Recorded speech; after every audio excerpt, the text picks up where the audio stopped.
The regular season is heating up, new stars are emerging, and that means more opportunities to win up to 25 times your cash on Prize Picks, the most exciting way to play daily fantasy sports. Just select 2 or more players, pick more or less on their projection on a wide variety of stats, and place your entry. It's that easy. Let it fly to turn $10 into $250 with just a few taps. Easy gameplay, quick withdrawals, and injury insurance on your picks are what make Prize Picks the #1 daily fantasy sports app. Watch your favorite players and get paid doing it this basketball season. See your entries make progress during the game or make new entries for the second half and the fourth quarter. 3-pointers, assists, rebounds, and everything in between are yours for the taking. Join the Prize Picks community of more than 7 million players who have already signed up. Right now, Prize Picks will match your first deposit of up to $100. Just download the Prize Picks app and use code GET100. That's code GET100 on Prize Picks for a first deposit match of up to $100. Prize Picks. Pick more, pick less. It's that easy.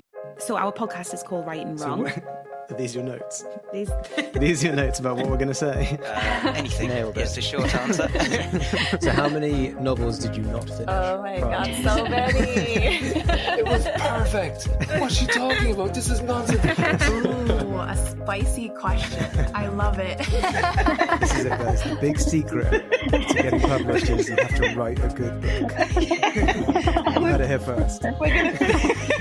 Hello, and welcome back to the Right and Wrong podcast. Today, I'm joined by literary agent and founder of the Lindsay Literary Agency, Becky Bagnell. Hi, Becky. Welcome to the show. Hello, Jamie. Lovely to meet you. And you. Thanks so much for coming on. How's things in the world of publishing at the moment? Busy, I would say. Busy, yeah. That's the first word. That's the consensus I get from all the agents I've spoken to recently, is that September, October, busy, busy, busy. Yeah, and I overcommitted this year. I think I think back in early spring, wherever it was, when people were saying, "Oh, will you do this in September? Will you do this in September?" And I was like, "Yeah, of course I've got loads. That's ages away." And then I suddenly got here and like, why did I do that? Apart from this, of course, which I committed to recently, which I'm very excited about. Oh, so is that sort of like extracurricular stuff outside of? Yeah, so you get asked to do one-to-one tutorials. There's lots of sort of different sort of groups popping up that will do, either for, I suppose, free ones or that are paid for, or different, I suppose, different stuff lots of stuff that, just extra to the job. But it's good to do, and that hasn't really happened for the last couple of years. So I think that's why I've actually, I did have, many years ago, I did have a one-to-one with an agent, which was invaluable as someone who was trying to sort of understand the writing industry and publishing and the steps that you need to take. I did find it sort of extremely helpful. It really opened my eyes. But I was wondering, as an agent, what do you get back in terms of, or is it a sort of just selfless act of giving, really? Well, some of them are not paid, some of them are paid. So I suppose you do get a little bit. But to be honest with you, the amount of time they take is greater than the amount of money you would make. So I don't do it for the money, but it's nice when you get a little bit of extra, because it does take a bit of chunk of time out. But yeah, the thing you get back is that sometimes you come across amazing, authors. I mean, they're always interesting to look at, but I suppose you're forced to spend a little bit more time than you would naturally do on a submission. So for instance, sometimes, the script that you might be sort of thinking, oh, I don't know, this is a maybe. And usually when it's a maybe, you have to say no, because you just don't have time to really, but in the case of a one-to-one, you get to meet them as well. And then they talk about other stuff. And then you go, oh my God, actually, they've got loads of other ideas. And actually, so you can be persuaded by the author, I suppose.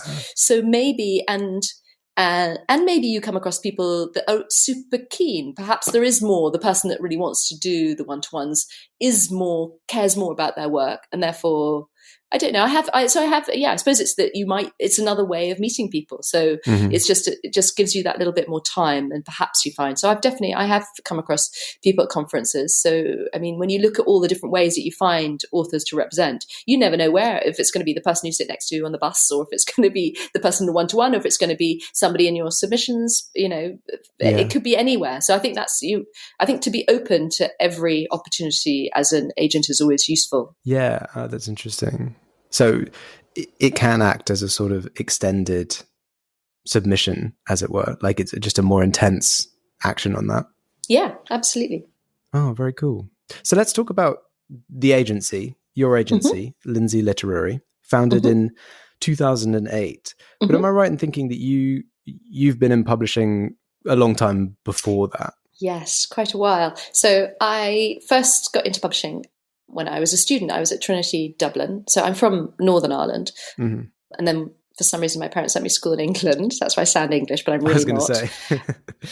I think they were worried about the political situation there. So anyway, so then I went aged very young to a boarding school in England, but then decided I definitely don't think I'm English. So I came to Trinity, which was wonderful. Absolutely loved Trinity Dublin. It was a really fantastic university. Did English literature there. And while I was there, I started reading books for a publisher called the Lilliput Press.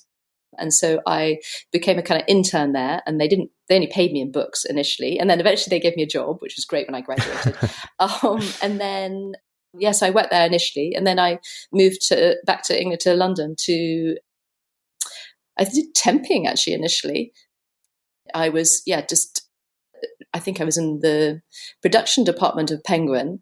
And then I got my job at Macmillan as an editorial assistant. So I've been in publishing for, oh my goodness, we must be at 25 years or something like that now. So a little while. Yeah, a long time. It's amazing how many agents go through editorial before becoming agents. What was it that made you want to make that switch?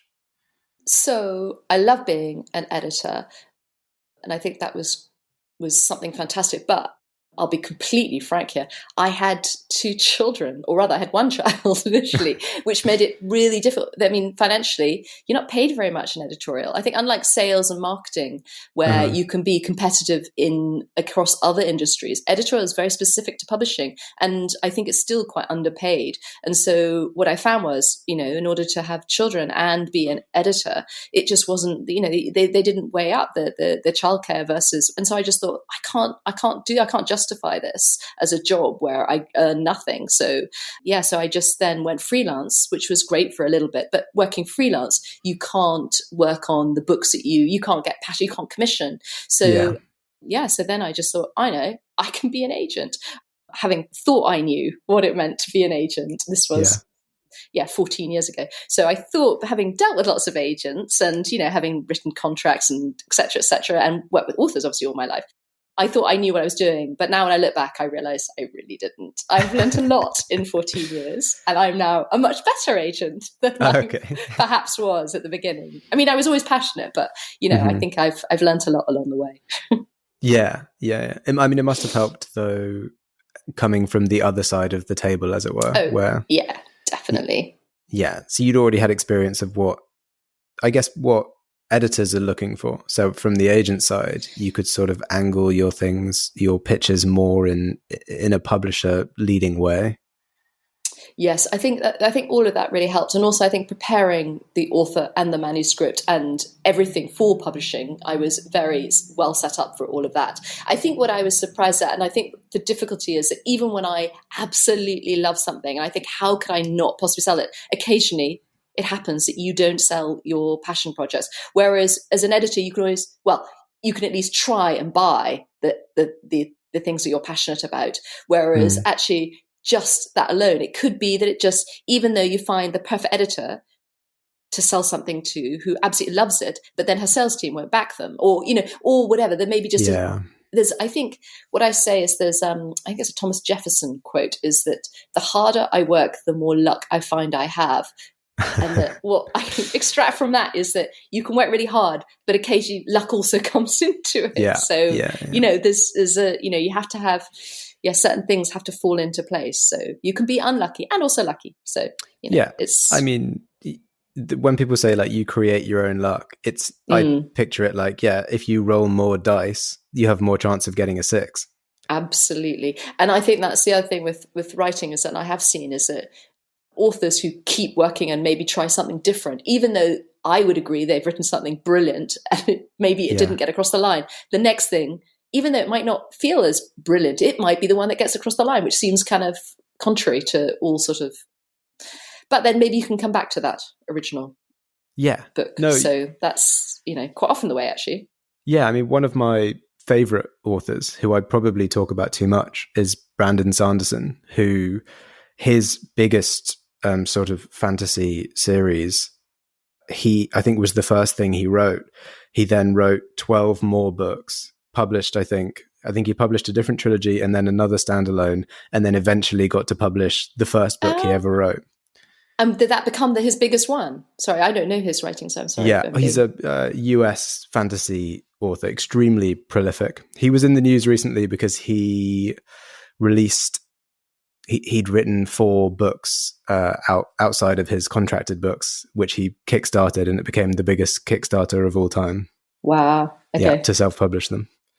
Indeed, very interesting stuff.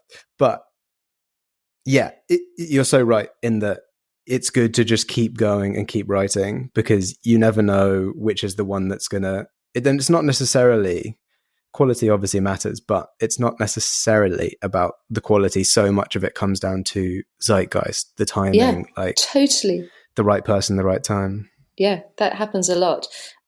And it's really interesting, I think. So I had an author whose work I thought was really good, actually. I was reading and I thought, okay, this is really good, but I wasn't quite jumping up and down. I was trying to work out what to do. And so I then, at that point, went back and said, you haven't got anything else, have you? Because sometimes it's just, and she said, well, I am writing on something new. And then she sent it to me. And I thought, oh my God, this is fantastic. This is amazing.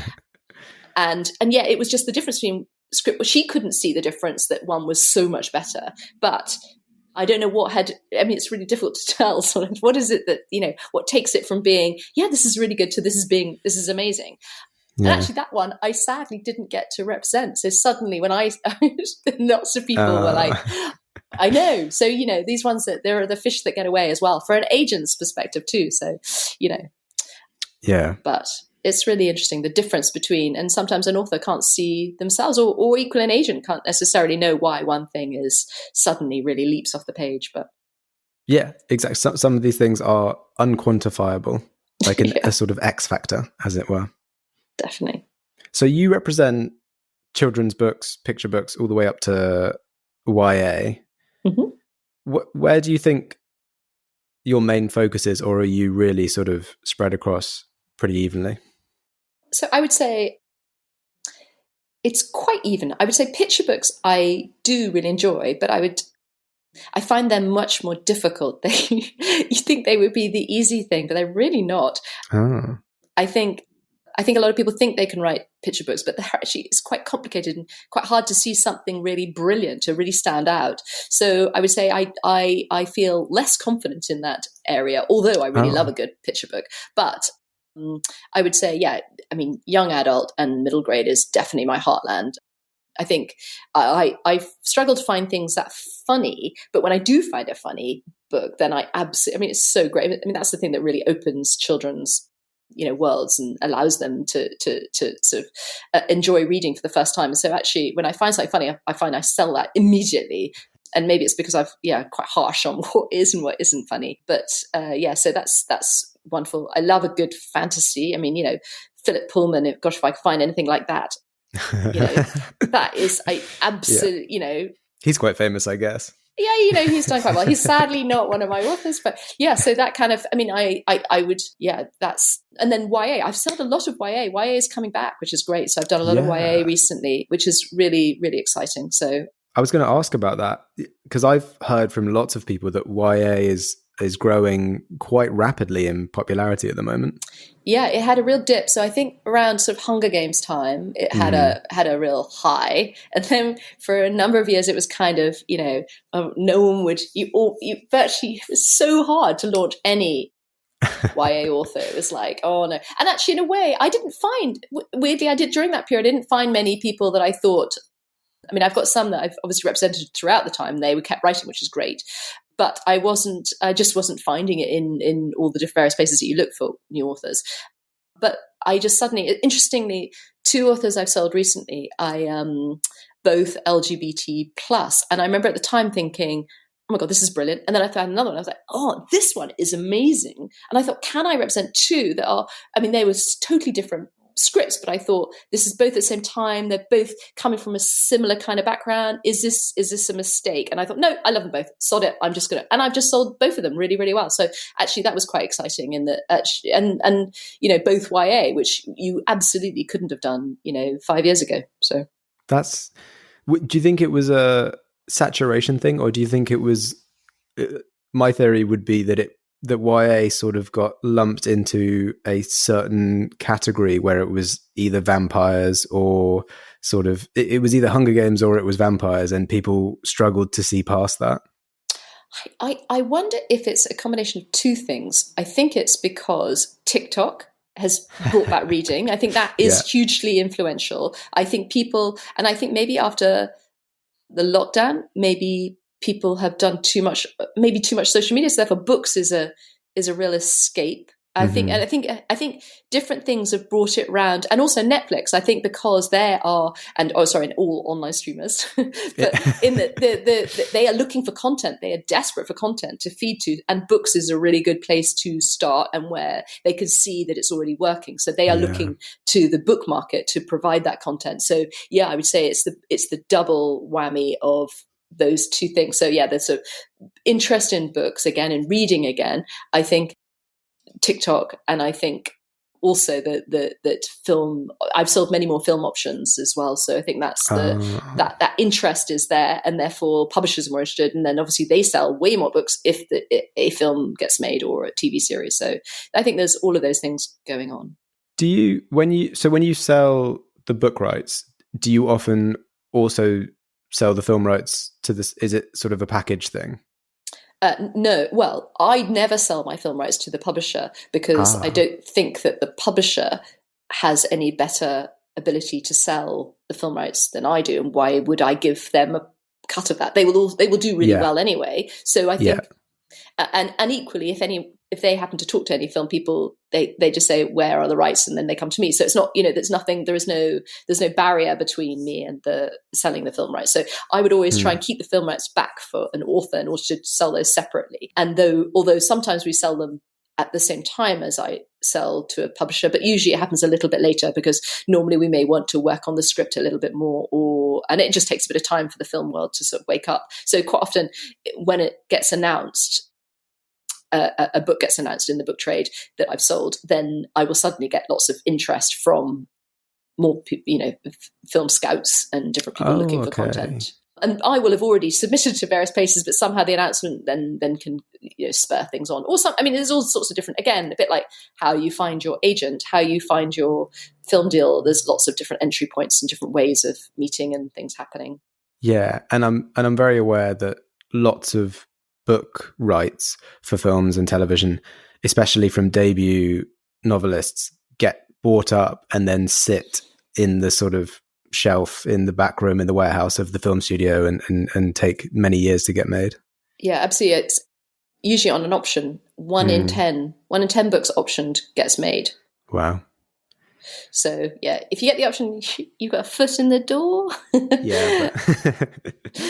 But the book, when you get a film book deal, that in your contract it says that they have to publish. They will publish. So that is the key. And actually, sometimes not all publishers, you suddenly get a contract which doesn't actually fails to have that little clause in. That's why you need your agent. You go, hang on, this contract doesn't have you must publish, which is usually you have a time frame and all sorts of things set out. So to make sure, I'm amazed when you suddenly go, hang on, this contract doesn't actually commit to publishing. So that is, there are, you'd think that would be impossible, but it is possible. So that's wild, because you think that that's what the whole contract is about. Why else are we here? Absolutely. Oh, crazy. All major publishers, of course, they commit to, but there are new people to the market who maybe just don't know, or maybe there's, I'm not saying they're doing it deliberately, but anyway. Yeah. Before we get on to the juicy bit that me and my listeners love hearing all about, your submissions and things, you and I were, before we started recording, briefly discussing NDAs and sort of their role in publishing. How often do you find that you have to sign NDAs, or your authors have to sign NDAs? Okay, so not that often. In fact, signing happens very rarely. You're asked to keep quiet a lot of the time. So there's a sort of difference. But signing does also happen.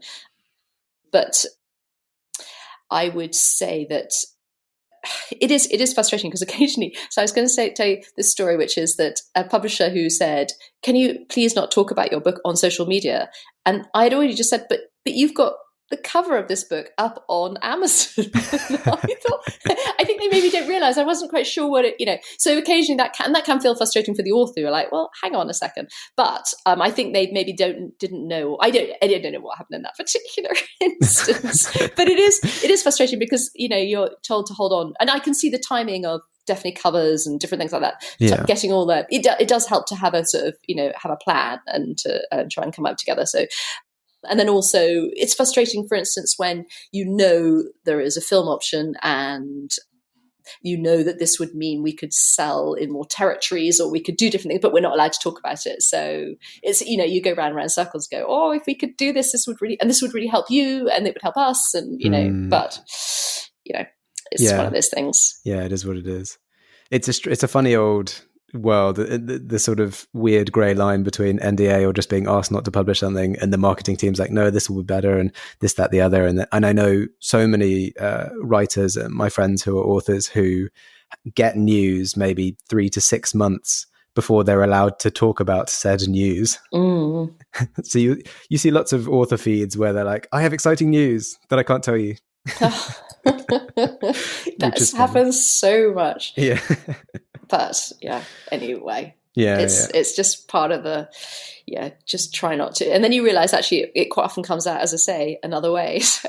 Yeah. You never know with these things. Okay, let's talk about submissions. The fun part of this, we all love this. Love to talk about how different agents approach their submission piles and things like that. So before we get into the nitty gritty, is it just you at Lindsay Literary, or do you have a team that helps you out? So I have a team that helps me out. So I'm the only agent, but I do have readers. So I have particular people. Some people do it freelance. I've got one particular person who, Eleanor, lovely Eleanor, who is doing a lot of reading for me at the moment. So so there will be a first phase where people they go through the submissions and then send me what they think. And so we catch up regularly and talk about what I like and what we're looking for. And then, then I kind of go through. I just couldn't go through my inbox myself because it's too big, unfortunately. Yeah. I know, we're talking about sometimes 100 plus per week submissions is absolutely nuts. When it comes to using readers, it's such a sort of personal thing in some ways. It must be, do you spend a lot of time sort of sitting down with them and just explaining and talking about the things that you're looking for, the styles that you like, the things that you represent? Yes, I try to do that. I mean, it's an imperfect situation. I get that. But I spend quite a lot of time talking about what I want. In fact, I am talking to Eleanor straight after I talked to you this morning. So, and she sent me lots of things that I haven't actually looked at. So I feel really badly about that. But I think there are lots of ways. As I was saying to you before, there are lots of other ways that authors come to me. So it might be through conference, it might be through one-to-ones, it might be through the submissions. But I quite a lot do come straight through that way. So I have to trust that that they're going to send me good stuff. And I think generally speaking, they do. I think they can see quality. And then as long as it's, it hits certain things that I'm looking for, then it gets sent to me. I mean, but of course I'm probably missing things and that's tough. But unfortunately, I don't have the time. Yeah. I mean, that's the bane of all agents, isn't it? Yeah. Just knowing that you probably are missing things every now because you just simply can't catch them all. No. Okay. So let's get down to, once a submission has gotten through Eleanor or whoever else is reading it and it reaches you, presumably it comes as is, and the package you ask for is a pretty par for the course. I think it's a cover letter, first 3 chapters, synopsis. That comes to you as if it had been sent straight to you. It's just been filtered through Eleanor. Is that right? Yeah. Absolutely. Okay. So when you open it up, which part do you go through first, and what exactly are you looking for with each part? Okay, so the first thing I look at is the covering letter, and in that I do a quick scan. So I work out, what the genre is, or what the title is, what the general pitch is, just to see if it intrigues me. But having said that, as it's Eleanor, I will definitely read it anyway. But Yeah, if it was just me, because I do sometimes go into the submissions file as well. So if it comes to me, if I didn't like it, I might stop at that point, although very unlikely. I usually always then open up the writing and read at least the first page. So the very least, because if I've been put off by the covering letter and then I open and I'm put off by the writing again, that will be the only occasion which I will then go, okay, no, this is definitely not for me. But so then I start reading, and if I'm enjoying it, I read to the end of the first 3 chapters. If I'm halfway through going, am I liking it? If I'm uncertain, I then at that point will stop reading, go back to the covering letter, go back to the synopsis and see, where is this going? Is there a reason for me to want to, is this going to encourage me to want to stick with it? Or is it putting me off? So if I suddenly find out that the character that I absolutely love is going to die, within the next chapter, and then, something completely nuts is going to happen, then I'll go, okay, no, maybe this script isn't for me. But if in fact all the information that I find in the synopsis and the covering letter is like, and this author's done this amazing thing, and they're writing it because they've had this experience, and because, if lots of things are adding up to be positive, I will then go back and finish the first 3 chapters and then decide. So I suppose I'm trying to be as efficient with my time as possible, but also to give each author their due, as it were. So, but the writing is always the most important thing. And do you discuss those with Eleanor or whoever has read it, or do you just does she just forward it onto you and you kind of read it in isolation? No, so she and I occasionally, we will, I might go, okay, I quite like this, I'm not sure. And if she goes, I really like it. So then I will say, right, we'll request the full script and then we'll see. Or we both, say both love it, we'll have a look. Or, and then sometimes I take it over. Sometimes I'm trying to, so whether Eleanor, might become an agent or something at some point. She's only working part-time, so I don't know. I think if she was passionate about something, then I would definitely respect that and be interested to see where it would go. But essentially it's at the moment it's whether I really love it. Okay. Yeah. Interesting. That's really interesting. And with submissions, do you have any pet peeves that will just give you pause when you're going through it? Well, I think everyone has a few. I think I try not to, because sometimes, actually, if you go back to when I was an editorial assistant, for instance, mountain books, I would never have said I wanted to read a book about climbing a mountain, nonfiction. It just didn't, that would be no way. Yeah. But I met someone and they said they were writing a book on climbing a mountain. And I thought, oh God. And I said, well, send it to me, because you never know. And actually they hadn't written the book at all. They'd only written the first chapter, but I read that first chapter and she was it just made me think, wow, this is what it feels like to climb. And I said, well, send me another chapter. And then they sent me chapter by chapter. And I went, this is really good. And anyway, I proposed it and we published that book, and it sold, I think, 50,000 copies in the first month or something amazing. Wow. And it was really, yes. And it was, do you know who this was? Bear Grylls. Oh, well. It was weird because he wasn't famous at that stage. He was, so from that, he took the book and then he started doing talks at the RGS, the Royal Geographical Society. And then Gillette, I think, got in touch and said, oh, we think you'd be a really great face for our, next ad campaign. And then from that, he got into TV. And that was all because I met him at some charity event in London. That's amazing. And that was just random. So, and actually, one silly story is that I was worried, because he was called Bear. I was like, oh, do you think that's a bit too posh? Do you think, do you think that's going to wash with, and he's like, no, there's one thing that's non-negotiable, and that's my name. And in fairness, the idea now that we were going to try and, can we maybe make you, but no, and he carried it off. So fair play to him, that was, and that was all how that started, which was quite interesting. But wow, no, that's such a cool story. And funny to think that you tried to persuade Bear Grylls to change his name. I know. I feel really embarrassed about that now. But amazing.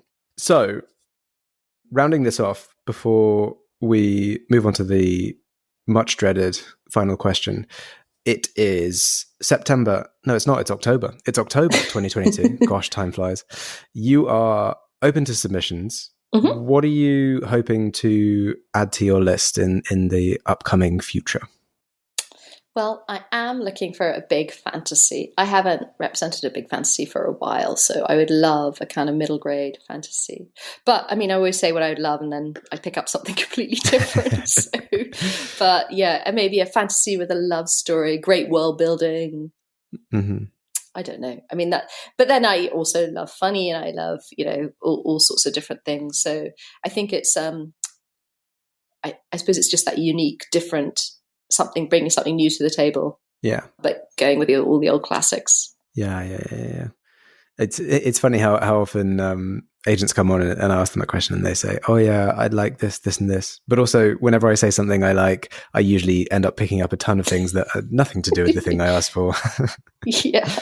You just never know. I mean, that's part of the joy of the whole profession, right? Is you never know what's going to sweep you off your feet. That's what's so exciting. You don't know what's in your inbox. I mean, you open it and go, oh, wow. That's, I think, you want to be surprised. I think that's definitely one of the great things about the job. There is some great bits. So yeah, definitely. So that brings us to the final question, is, Becky, if you were stranded on a desert island but could take a single book with you, which would it be? Okay, so I struggled with this. I wrote 3 down, and I've got reasons for each one, and I'm really sorry. So the first one, from a children's perspective, but actually just even as an adult, it's got nothing to do with being a children's agent, but I Capture the Castle by Dodie Smith. I just love that book, and I go back to it, and I've reread it lots of times, and I think it is a perfect kind of young adult script. So that one is one, but could I reread it over and over again? If that's the only book I've got, I would struggle. So then I thought, okay, so Ulysses, obviously being at Trinity Dublin, James Joyce, we studied James Joyce, and I have to say I found Ulysses completely impenetrable the first time I read it. It's like, what is this? I don't know. And then I had lectures on it, and I was like, oh my God, it's the most amazing book ever. And I realized I could spend much more time in it. But that's because I have a degree in so I wouldn't recommend it necessarily because I did find it very difficult. But I think if I was on the desert island, you see, I could spend loads of time and really, really understand, all the bits that I didn't understand. And I could, do so. And then leading on from that, I thought, oh my God, the Odyssey. So I've never read the Odyssey.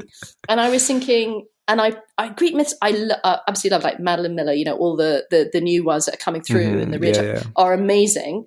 But I thought, I've never actually read the Odyssey. So I thought, if I took that, then I would become, wouldn't that be, that, and with the English and Greek translation, whatever, then that would keep me busy. So you could learn Greek. There you go. Yes. Wouldn't that be, you see there, I'm giving myself multiple jobs because I think I need jobs. So that would be, so there you go. So I'm really sorry. That's 3. I mean, Odyssey is pretty hefty. I feel like it wins in length, maybe.